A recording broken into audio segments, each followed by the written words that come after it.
दरम्यान मनोज जरांगेंनी उपोषण सोडल्यानंतर राजकीय वर्तुळातून काय प्रतिक्रिया समोर आल्यात पाहूयात।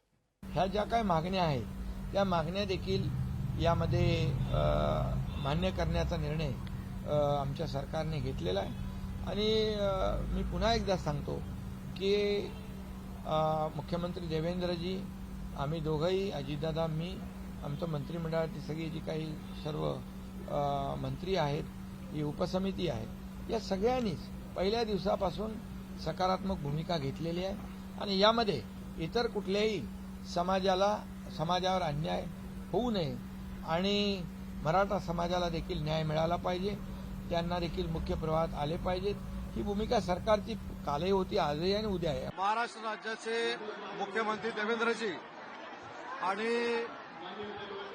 एकनाथ शिंदे साहेब, अजितदादा यांच्याशी चर्चा करून जो GR दिला होता त्याच्यामध्ये त्यांचं समाधान झालेलं आहे।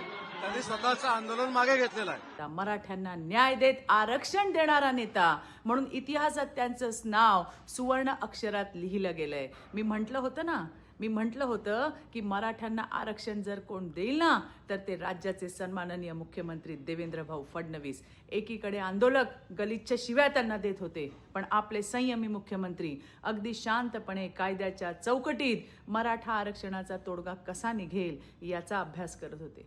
माझा नेता सर्वांसोबत चालणार आहे, चूक झाली तर 2 पावलं मागे सरणार आहे। पण विरोधकांनो, तुम्ही लक्षात ठेवा, कोणी जर माझ्या नेत्याला संपवणार म्हटलं ना तर लक्षात घ्या, तो तुमचा बाप आहे। मी अभिनंदन करतो माननीय या राज्याचे सक्षम, संवेदनशील आणि अभ्यासू मुख्यमंत्री देवेंद्रजी फडणवीस यांचं, तसेच उपमुख्यमंत्री एकनाथजी शिंदे, उपमुख्यमंत्री अजितजी पवार साहेब आणि जी समिती मुख्यमंत्र्यांनी नेमली होती त्या समितीचे अध्यक्ष विखे पाटील आणि त्यांचे सर्व सदस्य, या सर्वांचं मी अभिनंदन करतो आणि निश्चितच जरांगे पाटलांचं सुद्धा मी अभिनंदन करतो आणि त्यांना शुभेच्छा देतो त्यांच्या आरोग्याकरता।